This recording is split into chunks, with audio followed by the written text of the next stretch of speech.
Welcome back to Between the Lines. You know, the author of Sin and Salvation, Dr. George Knight, is joining us today. And we're glad that he wrote this book because as one who has spent much of his life exploring and writing about church history, he's coming to us with a wealth of knowledge, bringing together a lot of pieces. And before break, we were talking about the reality of Christianity's two challenges. First, the challenge to us, and that is for the existence of sin, something identifiable, something quantifiable, if we want to use that word. And then also the challenge back to Christianity concerning I guess we could say its failure to really carry out the model of Christ. So I think, Heather, let's start with unpacking that first question. That is a good question because a lot of people define sin differently. So what have you found is the basis and the best definition for sin when we talk about sin and salvation? Well, most people think of sin as a series of actions. Mm-hmm. You steal a car, that's sin. You beat your husband. I could have put that backwards, but that's all right. That's sin. Right. But you know, that's just a symptom. Mm-hmm. It's not the disease. There's something deeper. And I would like to suggest that sin is love. It's interesting. Yeah. Explain that to us. Sin is loving yourself more than God and more than other people. Now, if you love yourself more than God, then you can use His name in vain. I mean, after all, you're the center of your universe. Right. And if I love myself more than Sam, hey, if I'm big enough, I'll take your stuff. Well, that's connected to the second question about how Christians misrepresent Christianity, because that is really what happens. When we misrepresent Christ, we're loving ourselves more than others or God. That's right. And here we've got to recognize that there are two basic types of sin, what I call the nasty sins and the vegetarian sins. Okay. Yeah, you have to explain that. I want to get this vegetarian. Well, you've probably been more fascinated with nasty sins throughout your life than you are with the veggies. Well, that's probably true. Yes. I mean, church people. Right. Church people. Right. Really good church. They're always in church. They're at the midweek meeting. They're always having Bible study. And you know what? Pretty soon they begin to think they're better than other people. They get the sin of goodness. And this is really the problem with the Pharisees back in the time of Christ. The Pharisees really were good people. The problem is they knew it. They had good ethics. In fact, in Luke 18, the Pharisee and the tax collector over there, and the Pharisees pray, "Oh, I'm so thankful I'm a good man.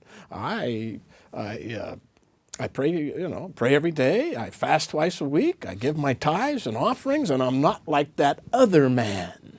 And so what you found with a certain type of religiosity coming out of Pharisaism was the Christian who is better than other people. They have the truth. They are doing everything right, and you got all these nasty sinners over there. No, but now don't we see some of that? I want to kind of stretch this out a little bit, but don't we see some of that transpiring in the political landscape, even of the United States, where we see those who say that they are religious and that they are more appropriate in the way that they approach life, approach problems, have solutions to national dilemmas and that kind of thing, castigating anyone who does not immediately fall in line with their view and their thought? That's right. And I have a saying, and that is, I once met, I don't want to say Christian, I once met a person who went to church regularly who was meaner than the devil. Not a bad description. Right. And I think we've all met some of those people. Right, In fact, before I became a Christian, this was the best argument that I was taught by my own family, that Christians are basically hypocrites. But really, it's just a different kind of sin. Right? But they were good people, but they didn't have the Spirit of Christ. You see, it can be good outwardly. But there's truth in that, Right. though. I mean, really, there is truth in that, because there's a difference between religion and Christianity. Oh, yeah. And I think Religion is somewhat of a belief in God. Christianity should transform the heart. So what we have basically going around is an idea that I can be religious, but I don't have to be Christian. I'm only Christian by classification. But religion, or being religious, is more of my position statement for my personal life. Yeah, and there's a problem with religion in general.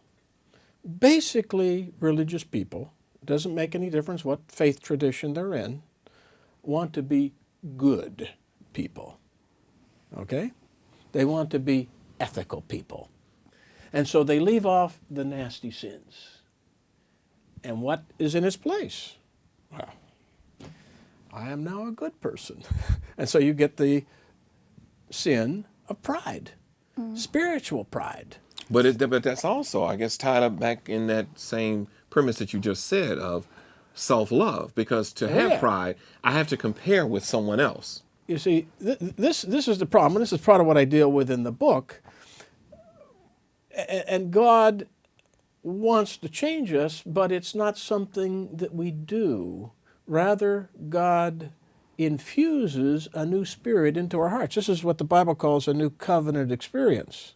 And that is, God infuses into our hearts at the very time we're justified. God also sets us apart for holy use, which is a big word called sanctification, set apart for holy use. But born again, at the very time you come to Jesus, He changes your heart and infuses the principle of the law. So the change is what we really want to pick up on, because we're going to take a break right now. Stay with us. We've got Dr. George Knight with us today, and we're talking about true religion and Christianity, the value of it. You'll want to know more. Stay with us. We'll be right back after these words.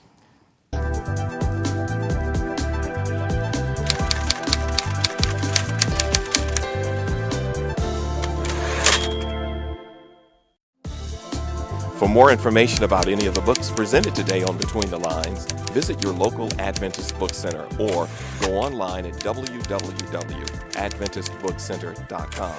If you're interested in receiving a copy of today's book and live in the United States and Canada, call 1-800-765-6955. Again, that's 1-800-765-6955.